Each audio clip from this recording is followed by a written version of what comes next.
So Mark 6, reading from verse 30.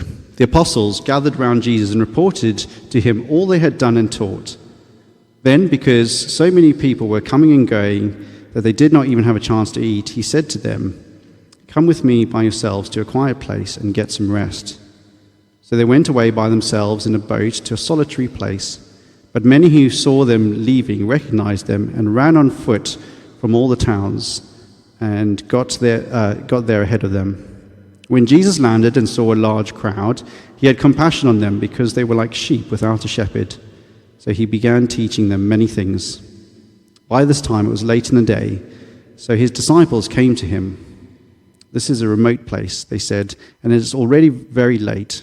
Send the people away so that they can go into the surrounding countryside and villages and buy themselves something to eat."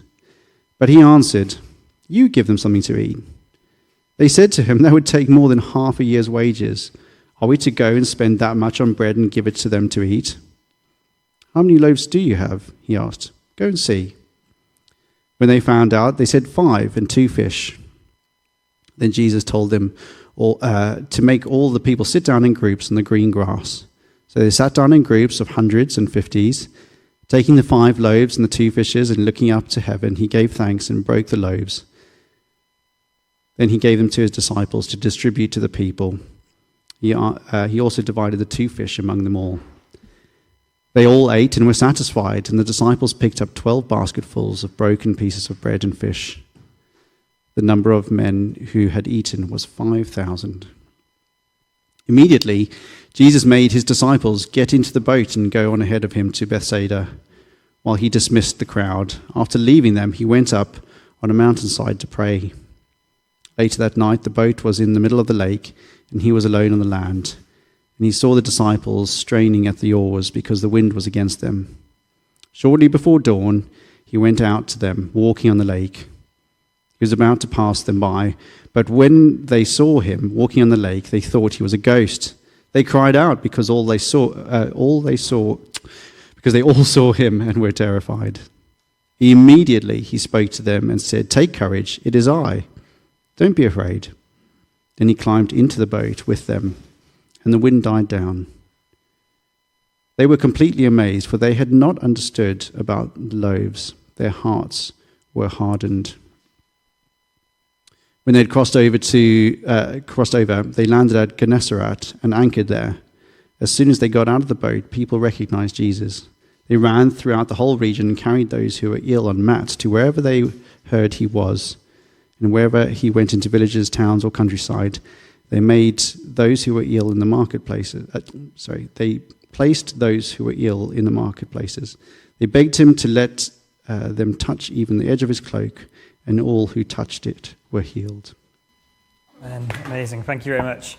There we go. That's working, isn't it? Right. Good morning, everybody.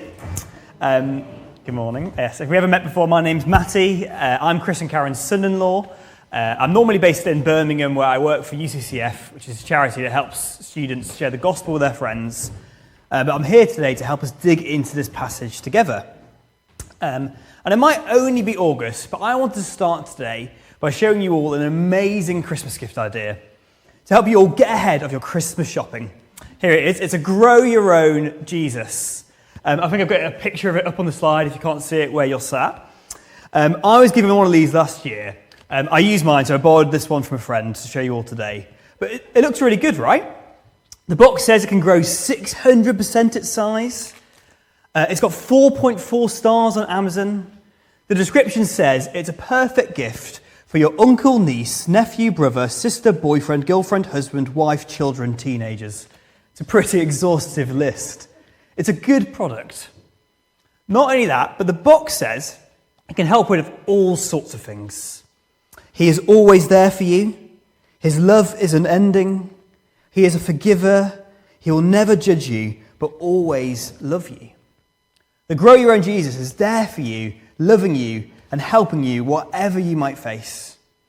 Maybe some of you have got exams coming up next year, GCSEs or A-levels, or maybe you're waiting for results in the coming weeks. Well, the Grow Your Own Jesus can be there to help you with that. You can get him out, put him on the table in your exam, or hold him as you wait for your results, and he'll be there to comfort you, to give you strength. Or maybe you've got a big meeting at work coming up, or a job interview, or another difficult situation. You can keep him in your pocket and squeeze him to reassure you, to spur you on, to help you in your situation. And the bigger the problem, or don't fret, well, you can grow him more and more to help with that problem. The bigger the problem, the bigger he can be.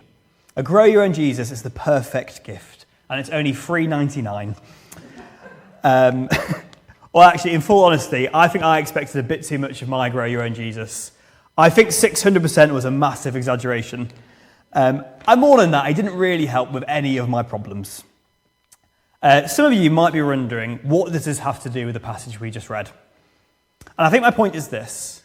If I expected too much of my Grow Your Own Jesus, I think we can sometimes do the opposite with the real Jesus. We can expect too little. We can shrink Jesus down and expect too little of him. Maybe you wouldn't call yourself a Christian. You're here today and you're just looking in. And maybe to you, Jesus seems a bit like the Grow Your Own Jesus. Something you can go to on occasion that can give you some sort of comfort. He's a helpful idea, but can we really expect more of him than that? Or as Christians, maybe we can shrink Jesus down when we find ourselves in situations that are just too complex. They just feel too big for him.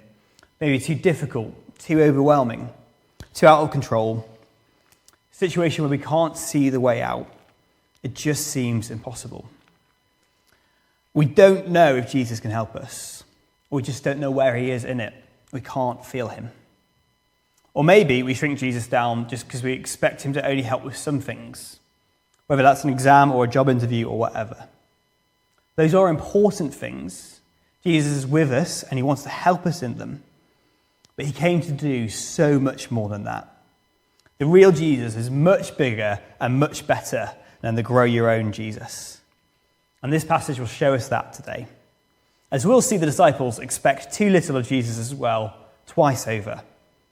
But then in both situations, be met with a much greater Jesus. This passage will help us to expect more of Jesus. That's my first and only point today. Expect more of Jesus. I think there's a slide for that. You guys have been going through a series in Mark's Gospel recently, and you'll have seen Jesus doing more and more amazing things and saying more and more amazing things. More and more people were hearing him and wanted to see him or wanted to be healed by him. And last week, Jesus also sent out the 12 disciples to preach to the people. And today's passage starts when they come back. Have a look at verse 30. The apostles gathered around Jesus and reported to him all they had done and taught. They're back, and I bet they're excitedly telling Jesus everything that's happened. But they're not alone. Verse 31 says, "And then because so many people were coming and going, they did not even have a chance to eat." There's so many people, so much going on, they didn't have a chance to have dinner. Jesus sees this, and he cares for his disciples. So he pulls them away to get some rest. Yet the people see them go. And they're so desperate to see more of Jesus, they literally outrun the boat to get to where they were heading first. I don't know if Jesus was an introvert, but if I was going somewhere to be alone with a few friends and I was met with a giant crowd, I would not be happy. Yet Jesus, he cares. Verse 34, when Jesus landed and saw a large crowd, he had compassion on them because they were like sheep without a shepherd. So he began teaching them many things. He saw they were leaderless, that they needed a shepherd, and he has compassion on them, teaching them what they needed to hear. Jesus cares. He can't help but care for whoever is in front of him. Whatever situations we find ourselves in, whatever problem, stress, or fear, Jesus cares. He has compassion for us. And we might have all sorts of questions in that. Why then is it happening? Why doesn't he just remove it? And we might not know all the answers, but it might be because he wants to show us or teach us something in it. His compassion to the crowds in this passage, their need for a caring shepherd, led him to teach them. And he's going to show more of himself to his disciples soon, twice over, to correct their thinking, to grow their expectations of him. And he doesn't do that because he's proud and he wants applause, but he does it because he cares. He doesn't beat them or us over the head saying, "Why don't you see me properly? Why do you expect too little?" But he wants them and us to expect more because it's what's best for us. It's what will really help us. His compassion is pleading with us to see him rightly. Jesus really cares. But then our first problem happens. Verse 35, by this time it was late in the day, so his disciples came to him. "This is a remote place," they said, "and it's already very late. Send the people away so they can go to the surrounding countryside and villages and buy themselves something to eat." It's a catering nightmare. It's dinner time, there's over 5,000 hungry people and nothing to feed them with. And I think the disciples had a pretty reasonable plan to solve this problem. But Jesus instead says, "You give them something to eat." Surely Jesus didn't hear them right. Do you know how much that will cost Jesus? How can we do that? Jesus asks them to go find out what they already have, and it's just 5 loaves and 2 fish. And Jesus wants to feed everyone with that. I have here 1 slice of bread, the end piece of the bread actually. Imagine I invited everyone here for Sunday lunch after the service, and all I served was just 1 slice of bread for all of us. We'd be pretty hungry, right? Now imagine that dialed up to 5,000 people. Yet Jesus takes the 5 loaves and the 2 fish. He looks up to heaven, he gives thanks, and breaks the loaves and divides the fish. The disciples passed the food round and round and round, and they all ate and were satisfied. There were even 12 basketfuls of broken pieces of bread and fish left over, much more than they started with. This is not metaphorical, it's not an exaggeration, but a real event. The disciples expected too little, yet Jesus is much more than they can imagine. They need to expect more of Jesus. He's incomparably compassionate, and he's impossibly powerful. In fairness to the disciples, they didn't have much chance to take this all in, because immediately Jesus tells them to get into a boat and go ahead of them to Bethsaida, while he dismissed the crowd. And as a little aside, in the middle of all this going on, Jesus goes away to pray, to be in conversation with the Father. Jesus has just shown how powerful he is, yet he's still reliant on the Father. This is one of only 3 times in Mark's Gospel where it says that Jesus went away alone to pray. The others being very early on in his ministry, and then in the Garden of Gethsemane, just before the cross. It's almost like Mark is telling us that this could be a key moment in Jesus' ministry. But then we reach our second problem. The disciples are out on the lake or the sea. Jesus was on the land, and then a storm comes. Verse 48, he saw the disciples straining at the oars because the wind was against them. The New Living Translation says he saw they were in serious trouble, which is not a surprise, as the storms on this lake were horrific. These enormous, violent storms. People writing a few hundred years ago said it was like a cauldron boiling. Even now, boats won't go out on the lake in these storms because they're just too violent. When we think of the sea, we might think of beach holidays, but not so for Jewish people back then. The sea was something to fear, something threatening and chaotic and evil, something to get off as quick as possible. And all of this was happening at night. It was dark and terrifying. And they're alone. Jesus wasn't there, but back on land. All of this adds to this picture of this out-of-control feeling the disciples must have been feeling.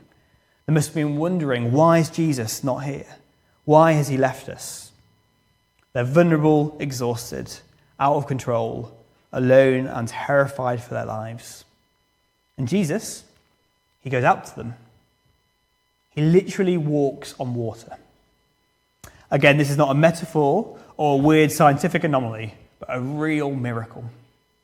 He breaks the laws of nature and walks on water in the middle of a storm. And how do the disciples react when they see him? They panic because they thought he was a ghost. You may remember a few weeks ago there was a similar event. Back in chapter 4, there was another storm. The disciples were panicking again then. And Jesus, this time he was asleep in the boat.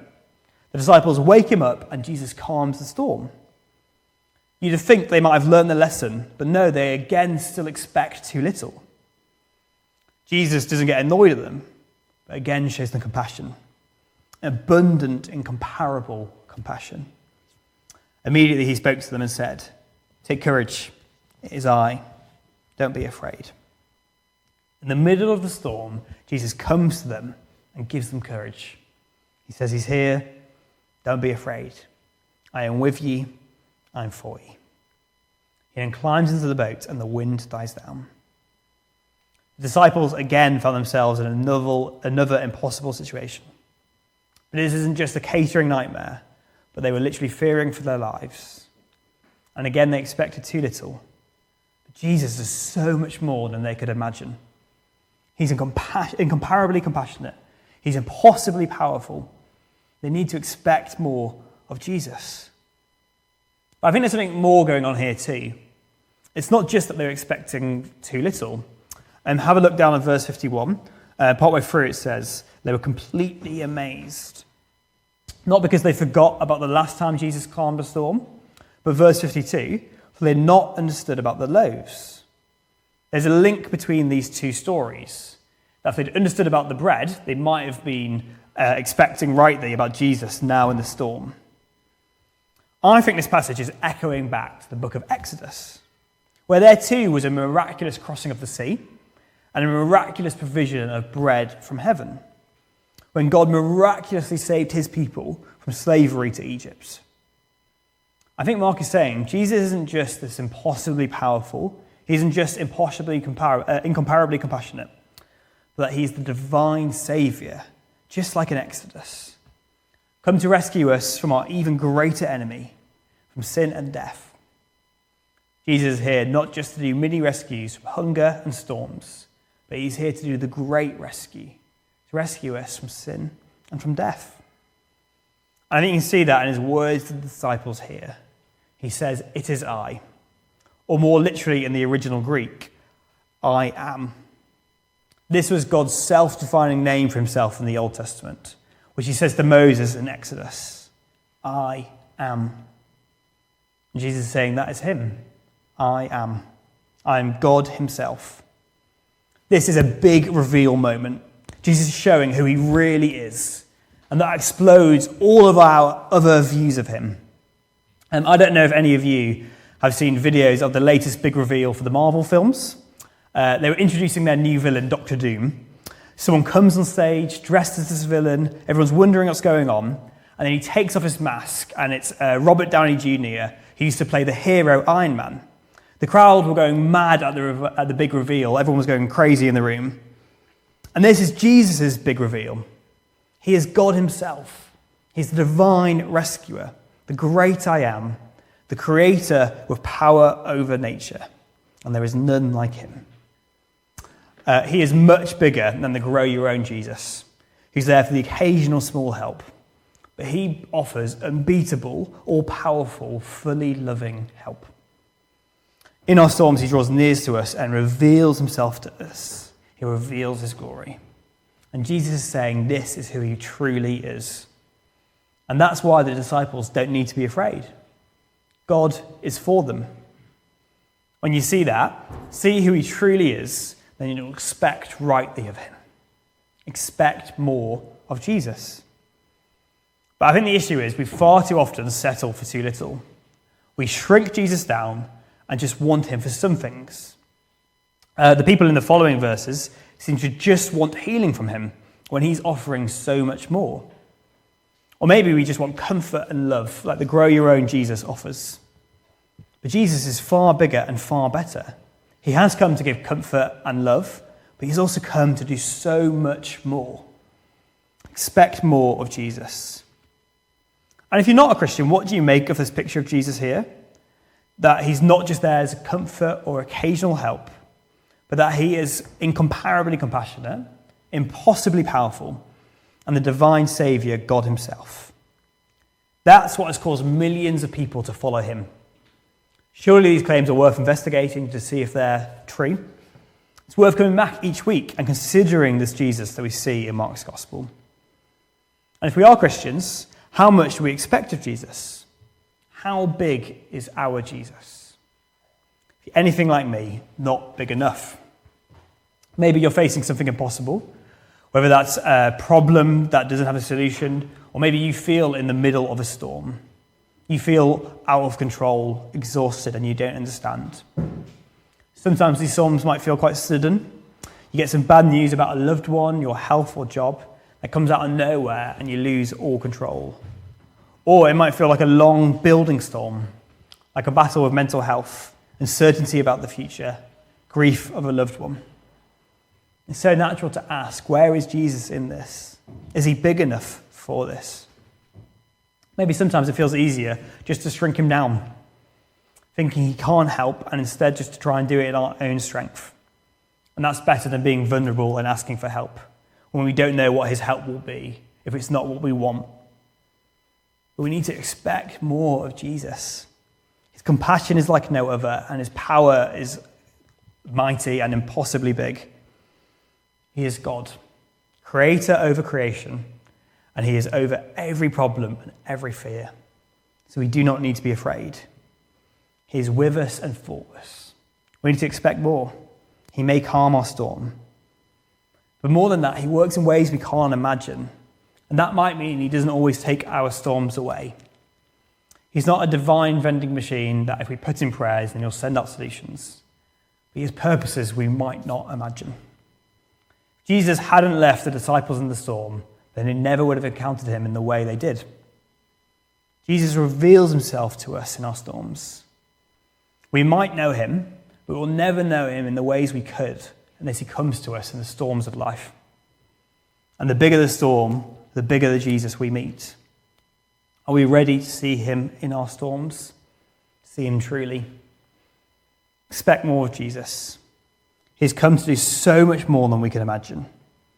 And we see that most of all on the cross, when he died and then rose again to solve our biggest problems, our biggest fears, as he defeated sin and death for good. No matter what problems or storms we face, we can rest assured that nothing can take that away, that nothing can stand in our way, stand in his way. Don't settle for this grow your own Jesus. Upgrade our view of him.